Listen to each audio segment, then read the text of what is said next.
Why? Because they just gonna go take the money and they gonna blow it the same way they blew the other money that they had. Because they never changed their behavior, so they're gonna get the same result. I understand we're fighting for the right to have a livable wage in this world where everyone else is inflating their prices, but you know, these oil companies and these gas companies that are price gouging and raising their prices, these grocery stores that are shrinking the boxes and not giving you the same amount of, and this is a real thing. It's called shrinkflation. All these companies and all these people doing unethical stuff, they're the ones making smart business moves. You're poor because you don't want it bad enough.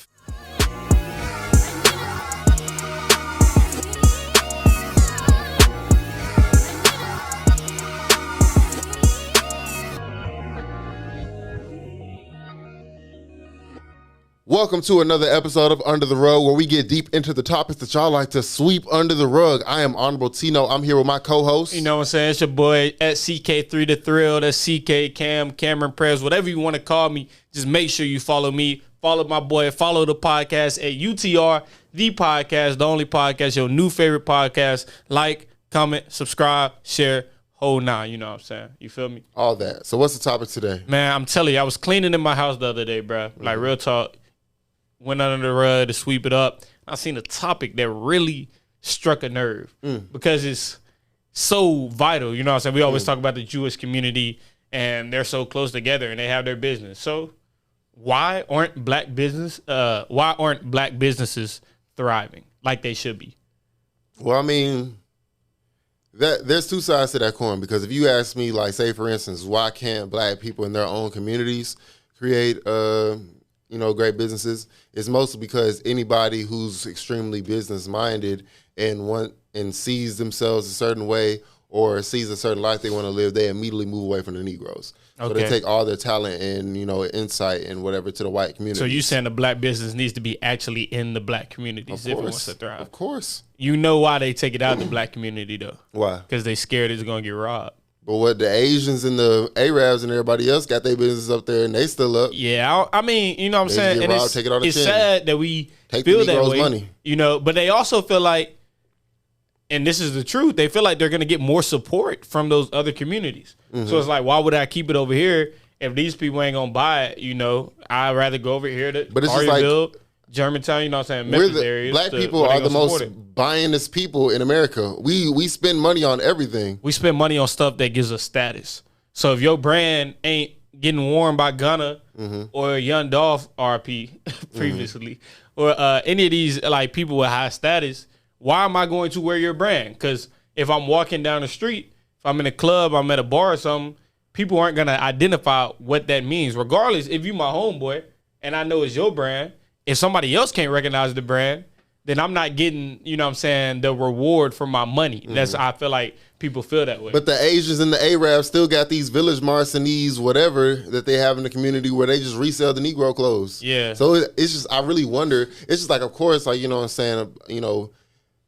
all these businesses be having boarded up windows because shots rang off. You know what I'm saying? Right next door, just boarded up windows. You go down the street, that's where Young Dolph got right there. All that. And McKee, man, them cookies was fire too. Cookies was crazy. I used to always go get the But like, and then another thing that bothers me just about development, by black people in these communities, is that you can drive down the whole Lamar, it won't be no businesses, but there'll be campaigns to like paint on businesses or whatever. So you'll drive through and it's just like, oh, it ain't no businesses, but this joint got Project Pat on it, so I guess the community look good.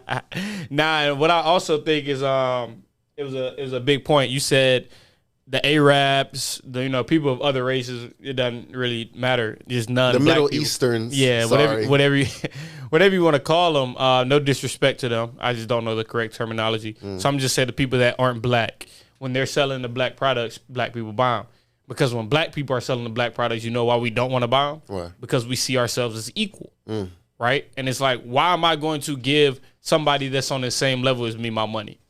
And like people won't say that, but you go buy the Gucci, you go buy the Louis Vuitton, you go buy the Prada, because those are people who you see as above you. Like, if you're the CEO of Gucci, it's like, oh, snap, you really doing it. Not knowing that it probably costs $5 to make them Gucci slides that you just spent $500 on. Yeah. But you wouldn't know that because you don't have a business mind. and your homeboy or homegirl over here trying to get you to support their business, but you like, nah, it's cheap. When in reality, the only difference is the logo that's on it. You know what I'm saying? Like, if I was to go make a hoodie and I just wore it blank or had a CK on it, people be like, okay, bet, that's Cameron's brand. I can easily go make the same hoodie and I can go put a little big V on the back, and people be like, oh, that's tough. That's a V-long hoodie. Yeah. And now they want to go spend $100 on it. But the hoodie didn't change. The logo changed and your status changed for wearing it. So, I mean, yeah, Negroes in clothing, like, you're never going to be able to really fight that battle just because I can't even keep up. Like, what's the new jeans? Amiris. I don't even know. I remember it used to be True Religion when we was in school. You feel me? And they ain't even like the True. Them just ain't even feel good for real. That was 2 Chainz. True to my religion. That was 2 Chainz. But they ain't even feel good. What was the other joints? Rock Revival jeans. Rock Revival. Them just was ugly too, honestly. But I wore folks out here with sparkly booties. Yeah. That was crazy. That was a crazy era. For all you dudes out there who was wearing Rock Revival jeans, that was disgusting. I can't believe y'all was doing that. Y'all had bedazzled butts. Like, that was crazy. Hey, but you get status for it. But like, that's what I'm saying. They wasn't even fresh. But I also think, you know what I'm saying, we do have to look at the issues that some of these black businesses have. Number one, some of them do overcharge. And that's the truth. It's like, you my homeboy. I want to support your business. You know what I'm saying? But why is you trying to sell me a T-shirt for $85? I mean, yeah, I'll say this. There's definitely been like a lot of a new trend of like people going to thrift stores and buying like $2, $3 T-shirts, and selling them for $90. I ain't gonna lie, y'all be deserving to get robbed. Like, all of them be coming up, these pop-up shops be like popping up, and they all get robbed. I ain't gonna lie, if you robbing us, you deserve to get robbed. That's just karma. My thing is, people be like, and I get it, right? You know, I got my own little clothing line. Like, I understand. I get the effort that goes to it, the amount of money you put into it. Like, you want to be able to make the profit. Like, I learned the game, and so when I see somebody charging something, I'm like, okay, bet they probably paid this much to get it in, so they gotta get this much for shipping. So if they charge this price, then they'll bring in this percentage. So I get the game, and people are always like, you know, charge your worth, and if they can't pay for it, that's not your customer.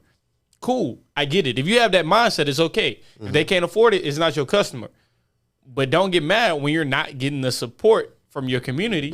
At the end of the day, that's not your customer if you charging $115 for a T-shirt. You can't come off. You can't, because just like you said, like, you know, we'll spend all this money on Gucci and Louis Vuitton, but it's like, we're not the only one. We might be the only ones going broke spending on it, but we're not the only ones buying it, because like, they have a brand and they also have, you know what I'm saying, a certain material, a certain culture around them. You can't jump off the porch and start selling $120 hoodies and be like, y'all don't want to support me. Like, bro, we're broke. Like, your people are broke. Like, like, folks be in college, like, oh, why these fellow college students not spending $90 on a Gildan tee? Like, bro, what are you thinking? And then customer service. Yeah. Customer service, man. If I order something, it should not take 8 weeks to get to me.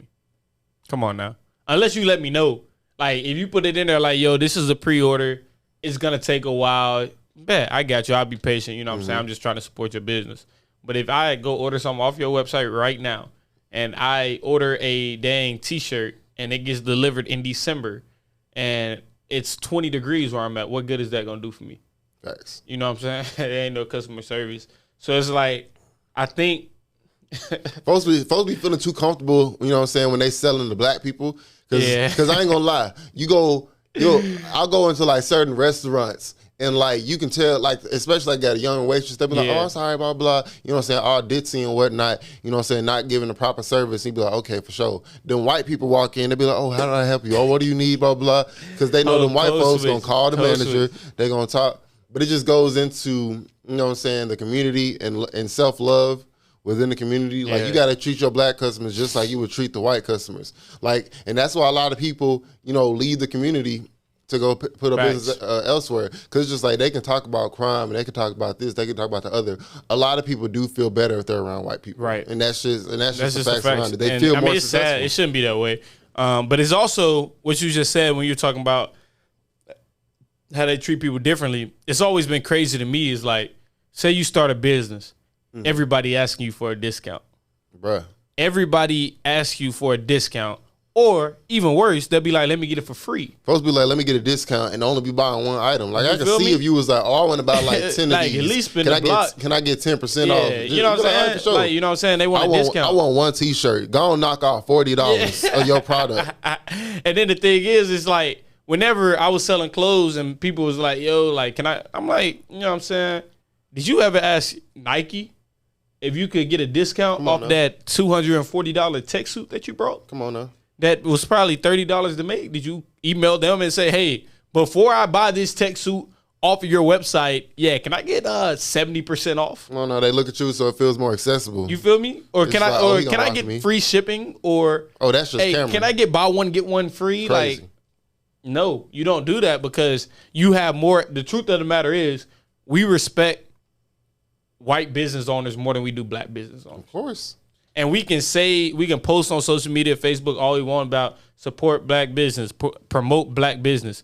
But when you're out here and you have the opportunity to do it and you're not actually spending your money on the business and you're trying to get discounts, but you're over here supporting these other businesses where they don't look like you respect them more than you do the black business. That's the thing. That's why we have to, as a community, do better, have more self-love about ourselves, because I keep hearing you talk about this self-love. What are you saying when you say that? When I say that, when you look at yourself as a community, like, say, for instance, say me and my whole community, we really rock with, dogs.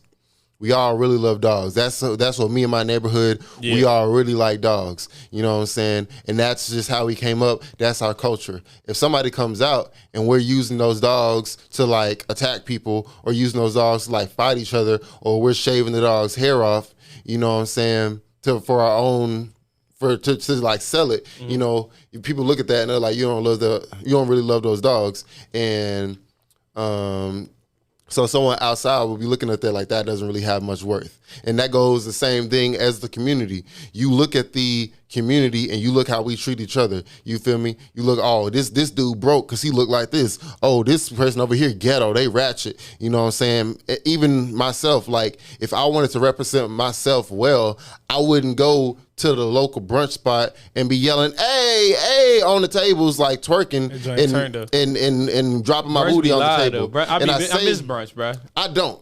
I don't trust you Negroes with anything. But I say all that to say, because say, for instance, I remember I used to work at Apple, and it's crazy. The Apple you worked at, walking in there, you just feel uncomfortable. For it, and I felt uncomfortable working there. Like, I'm not even gonna get into how weird of an organization that is and how they all meat ride Apple and Steve Jobs. But literally, they pick at every single thing about you, and it's so weird. Knowing. Like, I couldn't say, like, y'all hear me talking right now, right? Right. I don't talk like, you know what I'm saying, a Negro or a ghetto person per se or whatever would talk. You don't talk white. You feel me? Like, I don't talk like you don't talk black, you talk white. You feel me? Yeah. I don't sound like Pooh Shiesty. Literally at work, I wasn't allowed to say you feel me. I wasn't allowed to say all right. I wasn't allowed to say for sure. I wasn't allowed to say none of these, you know what I'm saying, right, black sayings. Meanwhile, there's a British woman working there who's calling trash cans bins. Hey, mate. And be like, hello, like, and they just thought that was cute. But it just goes into how other communities see us. Man. We don't represent ourselves well. And it goes into like what we talked about, black people not really have a culture. We don't represent ourselves well. So when we get around them people, they don't. But you know what people say though? When you say that we don't represent ourselves well, they don't think we need to change this. Why are they not changing to accept us?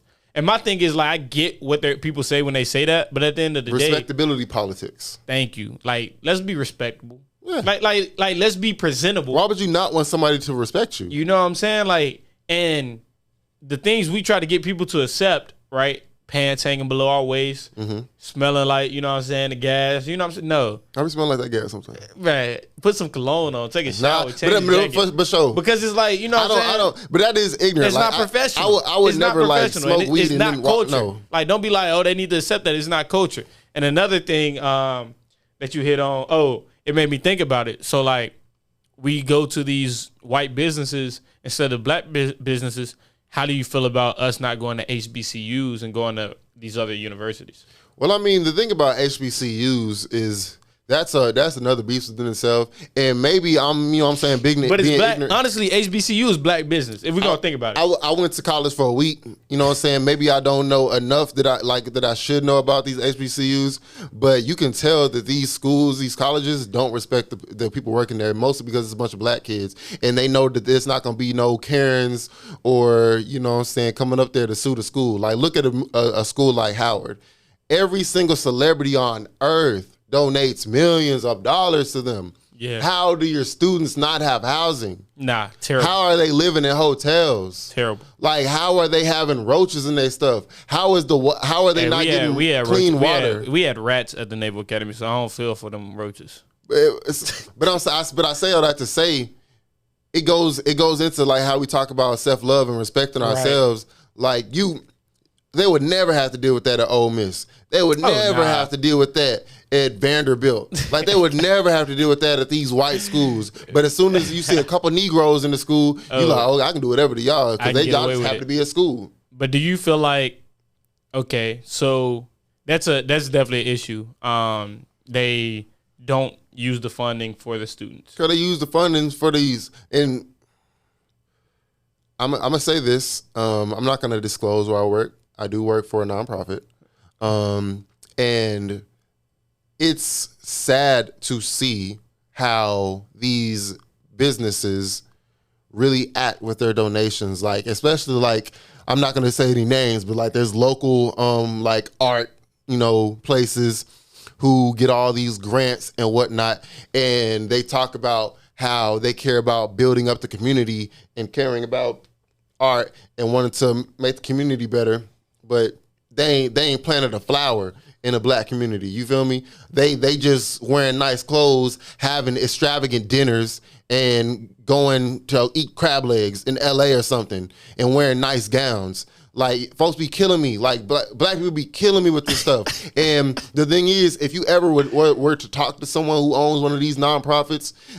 you know what I'm saying, they're so illustrious, and they would tell you how, oh, well, this helped me, all this grant money and everything else I'm gonna do. I was once a young, poor black person, but thanks to this grant money and thanks to these donations from these institutions, I am now able to wear Gucci shoes and have 2 MacBooks and an iPhone that were all tax-free. Yeah, you wealthy. That's the goal right there. Like, but that's the thing. Like, we talk about got away from the purpose so much. Folks only, and we talked about this like on the episode. Let the money change and keep going. On the episode, is it a generational curse or a crutch? The reason that I hate when I hear people talk about generational wealth and all this stuff is because folks do not care about. People say, oh, as a community, we need to, build wealth within the community. No, you don't. We don't need to build wealth in the community. You want everybody to go get rich like you got rich. Yeah. Because basically all that means is when people say generational wealth, they mean me and my niggas good.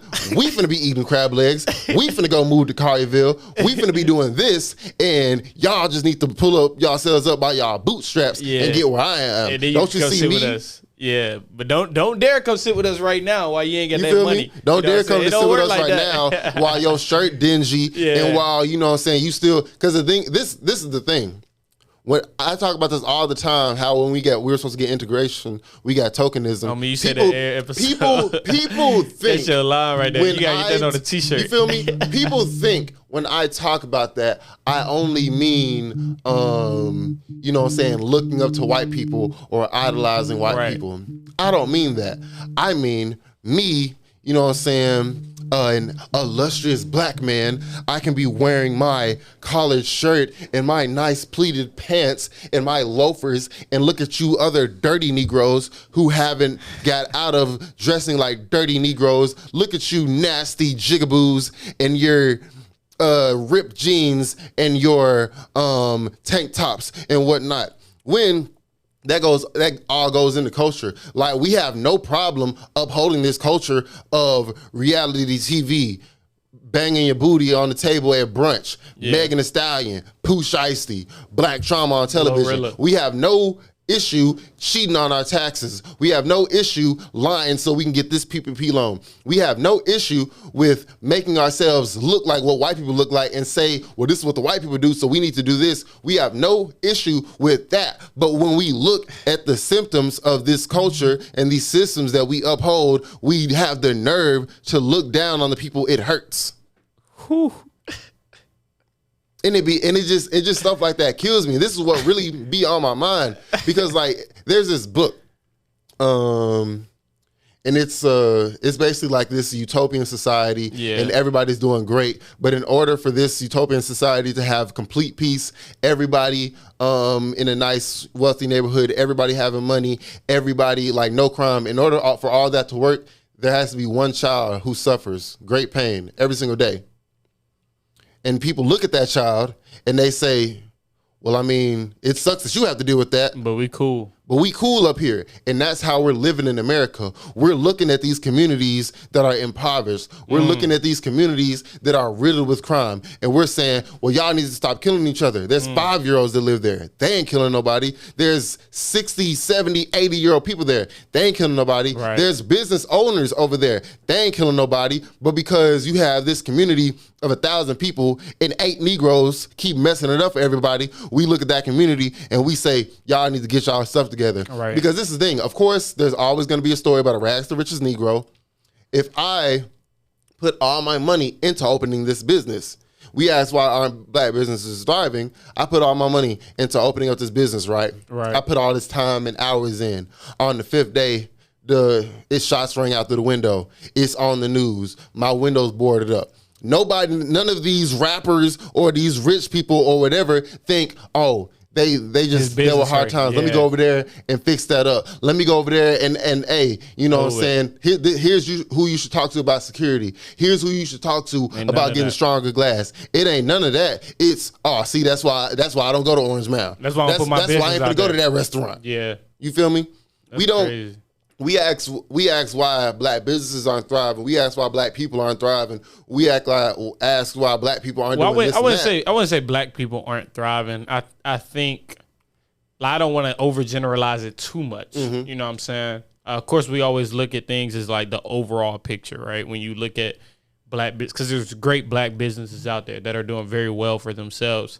I think what we're getting, and there's black people who are doing very well for themselves. I think what we're getting to is it's not enough teaching going on between the businesses that are thriving and the businesses that aren't, right? Like, we're not providing those resources when you're in the city of Memphis and you were able to successfully get a business, or you were able to successfully bring yourself up, you know what I'm saying, and provide for your family, whatnot.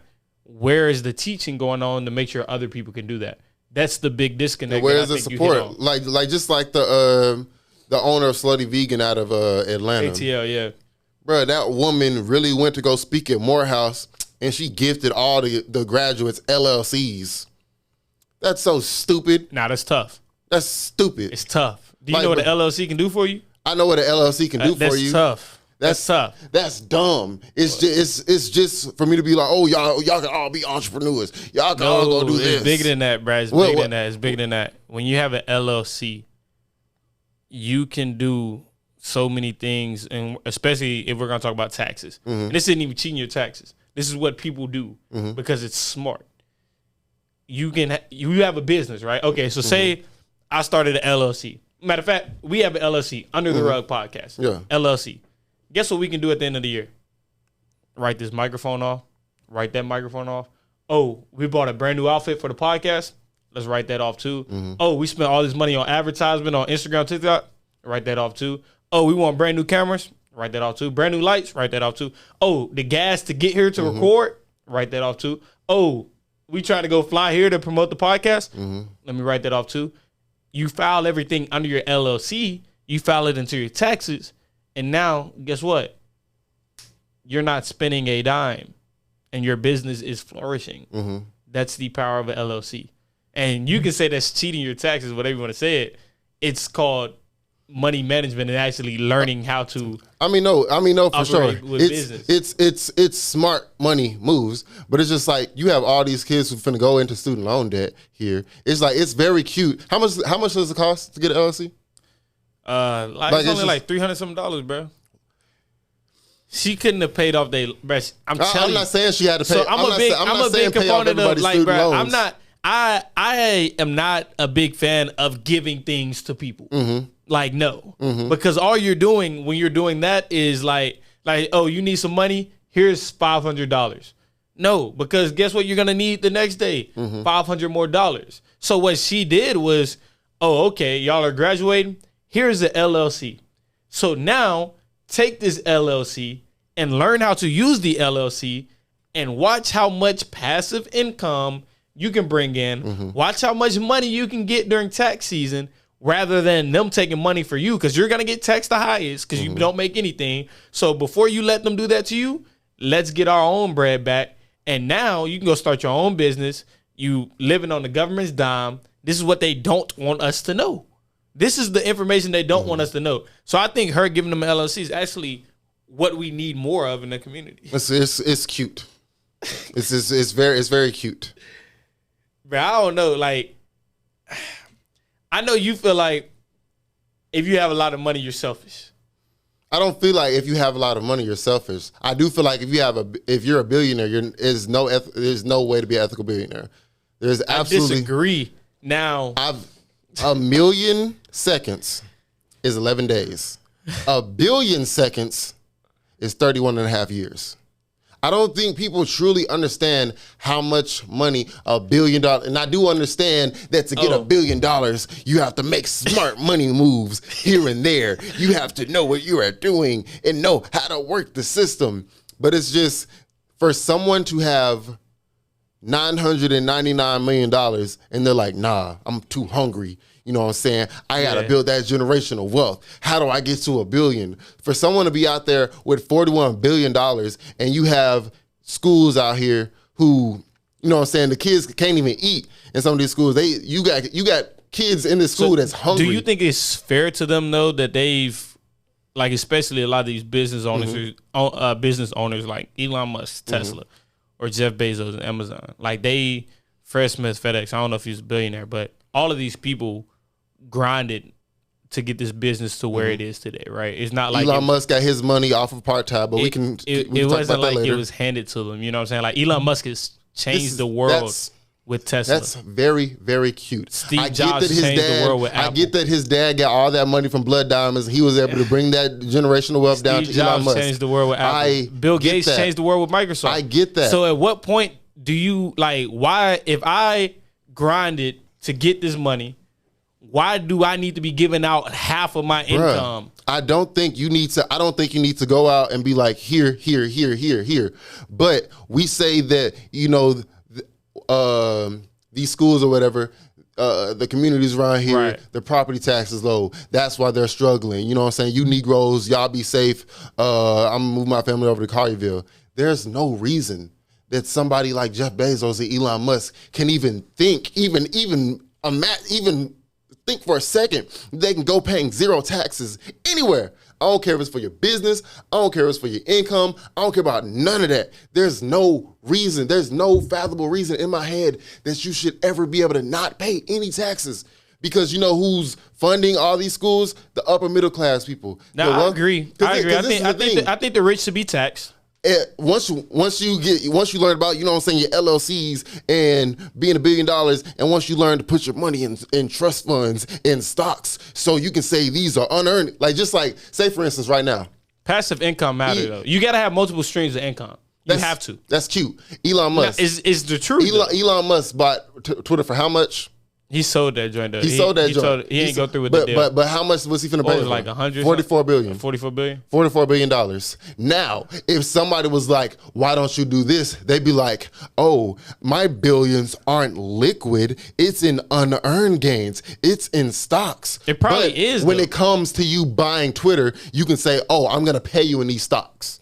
Yeah, because it's like, I mean, bro, I'm not that business savvy to know the difference. I'm not. But a lot of these people, for one, like Elon Musk, like he's just, at this point, the money's just coming in like this, right? Mm-hmm. So it's like he's not even touching anything. It should be coming out just like that. It's like and that for the po folks. Though. It probably is coming out like that. Like they're probably giving. I don't know what he's donating. He's projected. He's projected to be a trillionaire by the time he's 51. I know, bro. He's going to space. That's ridiculous. Man, I don't think people understand what Elon Musk has accomplished. The man has been able to send things to space, and he doesn't work for NASA. He ain't put nobody on space. The rocket ship ain't been nowhere. The cars catching on fire. He just put 17 satellites. SpaceX just launched 17 satellites into space. What they capturing? Number. Classified. No, I'm saying it's just people do all this for their money, and it's stupid. And it matters. And this is the thing: you don't grind for $1 billion. You make these smart money moves here and there. That's why I'm gonna disagree. Because if you didn't grind for $1 billion, I guarantee you we'll have a lot more billionaires. If you don't grind for $1 billion, we'll have a lot more billionaires. Because at some point, bro, you had to put the work in to be able to get your business to where you're bringing in this amount of revenue a day. Bruh, I do get that people work for them. I know you're about to bring up Amazon and talk about Jeff Bezos. This man is not some kid who just happened to think of an idea to make this Nobody car. handed that man Elon Musk Tesla. Bruh, do you not understand how much money his dad was making off of them blood diamonds? Bro, you could give me $10 million and I wasn't going to invent Tesla. That's up here. Elon Musk is not building nothing. He's telling other people to do stuff. Bruh. It's just so you can. This is nothing. It's nothing new under the sun. It's just like Henry Ford. He didn't invent the V6 engine. He was just a high level exec, and he was like, "Hey, I need y'all to put 6 cylinders in that junk." They was like, "It can't be done." He was like, "I don't care." Hey, bro, it can't be. I don't care. You're going to do it. And then now we have the V6 engine. And so now we're in that beginning stage with Tesla and all the cars catching on fire because he's throwing out all these ideas that aren't plausible. But eventually, the actual smart people who are actually doing the work are going to be the ones to put that out. And they're not billionaires. Because they're not the CEO. So go be a CEO. But that's the thing. In this American society, you have to be unethical, and you have to be willing to be selfish. That's the only way you can be get $1 billion. Because there's no way that it's just like Bill Gates. Not Bill Gates, but Steve Jobs. There's no reason why I should be the billionaire and all I'm doing is coming up with ideas. All I'm doing is knowing smart people. I don't know, bro. That's all we see. I know for a fact that they have spent countless days without sleep, up all night, thinking of this thing. Bro, you got to think about it. When the iPhone came out, right, you had the BlackBerry, you had the little Sidekick, Motorola, whatever it is, all of them had keyboards. Couldn't touch the screen, keyboards. Steve Jobs said, you know what I'm going to do? I'm going to make a phone. He didn't say, you know what I'm going to do. No. He said, he was in the board meeting and he said, you know what y'all going to do? So you don't think we should pay creativity? What? We don't pay creativity. We do. We pay whoever's at the top. Whoever has that the person who came up with the idea. So if I came up with an idea, but I had somebody else build it, I shouldn't be profiting the most out of that idea? You should be profiting the most, but there's no reason you should ever even think to be able to become a trillionaire, because just like right now, we've been fighting. Elon Musk is going to become a trillionaire. Think about this. If he just sits on the toilet for the rest of his life. We talk in that, but he's grinding. But anyways, we're not even going to talk about that. We've been talking about the fight for 15 since Martin Luther King was walking on Selma. That's the whole thing. The Poor People's Campaign, that was the whole thing, fighting for 15. He came to Memphis, got shot, helping out the Memphis sanitation workers, assassinated, so they could get livable wages or pensions or whatever. They didn't even get pensions until 2013. And this is the thing. We talk about all these people making these money moves while we're fighting for 15. Inflation just keeps going up to the point where now the only livable wage is $25, and these people at Amazon not making $25.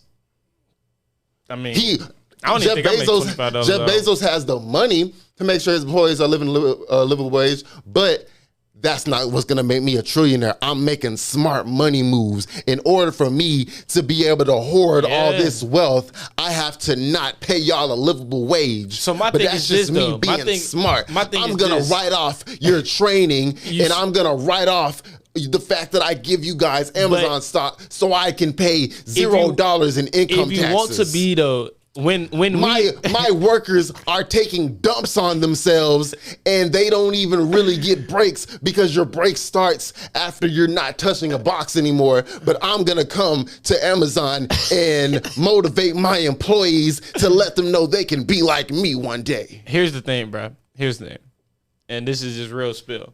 For one, people change because they want to change. Mm-hmm. People going to do what they want to do. Mm-hmm. That's point one. So I can come in here and tell you can be great all I want to, but if you don't do it, if you don't want to be great yourself, then that's on you. Mm-hmm. Like, and you can be from a lower situation. Like, I get it. Like, people have circumstances, but me giving you more money, right, is just gonna help you temporarily. Mm-hmm. It's gonna cure the symptom. Me giving you a livable wage is gonna help you temporarily, bro. But here's the thing: they're not gonna be able to sustain that livable wage.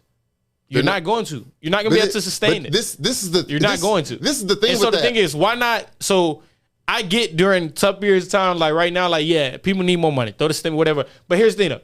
We need to learn how to manage money. So basically, if you don't learn how to manage money, you're never going to have wealth. If you're not trying to be great, it's justifiable that you're struggling. No, I'm not saying that. What I'm saying is, you're forever going to struggle if you don't change your behavior. But doing the same thing over and over again, expecting a different result, is insanity. So just because I give you, so here's the thing, right? Mm-hmm. You pay, Brad, and this is gonna make perfect sense. Mm-hmm. Black people got the stimulus check, and what do you think they did with the stimulus check? About a quarter, about a pound of weed. Exactly. So if I raise your wage. Mm-hmm. Do you really think that it's going to help people improve their quality of life? Yes. No. Because they're just going to spend more money on things that they don't need to spend money on. But this is the thing. You talk about, you can't generalize people. How do you know that everybody that's struggling is struggling because they want some Gucci shoes? If I'm making $15 an hour. I agree everybody's not like that. But I'm going to make the generalization, and y'all can put in the comments what y'all want to put. That majority of those people are going to take that money and put it where it doesn't need to go. But it'll at least help them. But this is the thing. It hurts nobody. It hurts nobody. It has to be twofold. It hurts nobody. If you raise the wage, right? So if I say I had a business and my employees needed more money, right? Complaining, okay, bet. We're going to raise your wage, but y'all are also now required to attend these financial classes weekly. Because what we're going to do is we're going to learn how to manage our money. That's the difference. But guess what? You want to know why people don't feel like that financial class matters? Because we don't care about learning. We don't care about learning. We don't care about growing as a person. We just want our feelings to be fixed, and we just want people to give, but we don't want to work for anything, and that's why we're not moving forward. And that's just the facts. It's the honest truth. Whether people choose to accept it or not is on them. Let me get this camera right here. You heard it here first, folks, on Under the Rug podcast. If I was to give you a livable wage, in order for me to give you a livable wage, I feel like it should be mandatory for me to give you financial classes, even though I'm not doing it right now. If I was to give you a livable wage, you should have to go to financial classes. You should be going to financial classes now. But I'm saying, you said. If you were Jeff Bezos, I ain't say Jeff Bezos. Now I'm saying if I'm a business owner, my employees, right? So we've been chilling.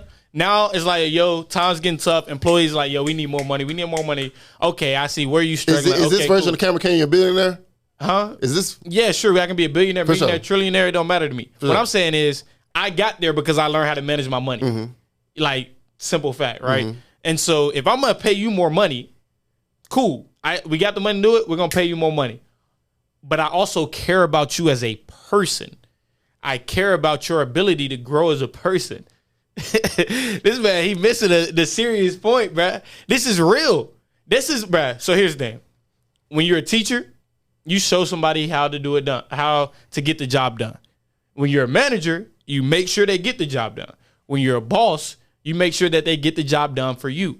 But when you're a leader, you inspire people to do better work for themselves. So as a leader, I'm going to inspire you to have better finances for your family so that when these tough times come, you're not going to find yourself in this situation.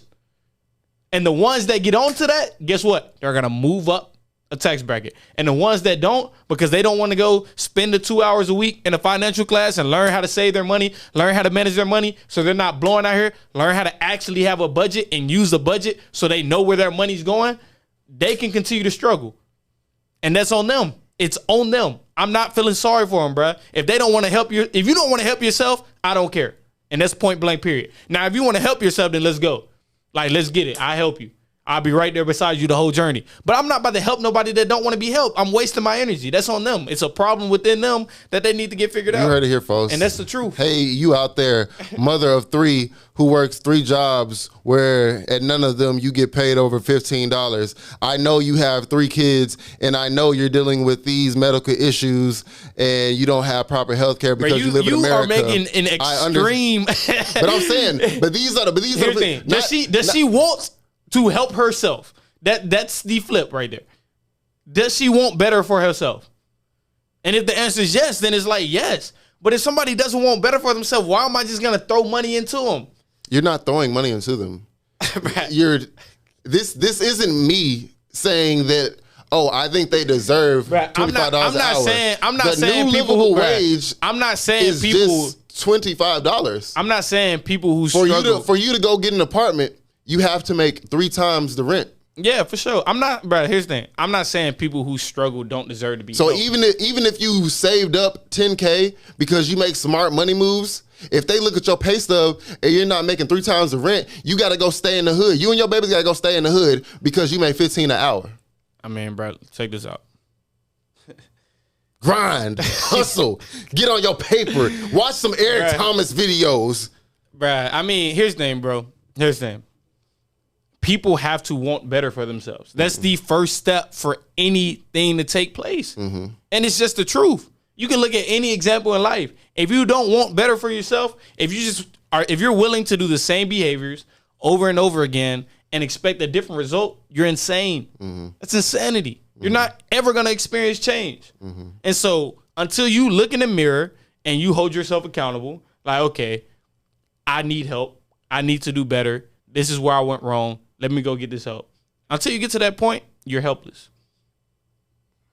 And I don't feel no type of way about it. So the Poor People's Campaign, if you're watching this, I understand that all y'all have y'all issues where you're talking about, you know, the fact that you can't afford health care, the fact that you don't get any benefits, the fact that you're about to get evicted because you don't make a livable wage. You just need to read Think and Grow Rich. According to Tyler, we're gonna throw all y'all money and then everybody's gonna be at the same everything. We're just gonna throw all y'all money and whatever y'all choose to do with the money, we don't care about, right? We don't care about. Because if you really cared about them, go buy them a house and pay the house off. If you really cared about them, go buy them a meal subscription that gets meal delivered to them. Because if you don't watch and see where the money's going, then, hey, you might feel good as a person, right? That gives you that selfish desire of feeling good, but you didn't change anything in that person's life. Because they're just going to go take the money and they're going to blow it the same way they blew the other money that they had. Because they never changed their behavior, so they're going to get the same result. I understand we're fighting for the right to have a livable wage in this world where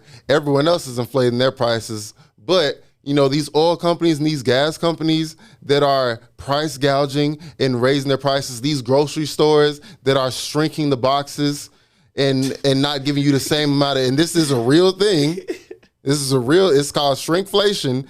All these companies and all these people doing unethical stuff, they're the ones making smart business moves. You're poor because you don't want it bad enough. Hey, if you do the same thing over and over again, you'll never change.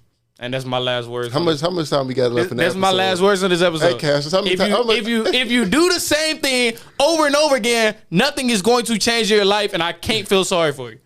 But when you want to change, let me know. When you want to change your behaviors and those habits that haven't been working for you, let me know. You heard it but here until first. you want to change your behavior, take a look in the mirror. You heard it first from Cameron J. Trump. Cassius, how many minutes we got? We at 45. Hey, you know, I'm done talking. We gotta wrap this bad boy up. This is under the rug. Y'all niggas on your own. You know, hey, UTR, the podcast on all social media platforms. Don't like, share, and subscribe because I don't think we've earned it this episode. I don't really think we put in that work this episode for you to like this. And you know what I'm saying? So we're gonna go back to the lab until we can really put in those hours to deserve those likes and shares. You got anything to say, Cameron? All right, you guys. We'll see you on the next episode of Fox News.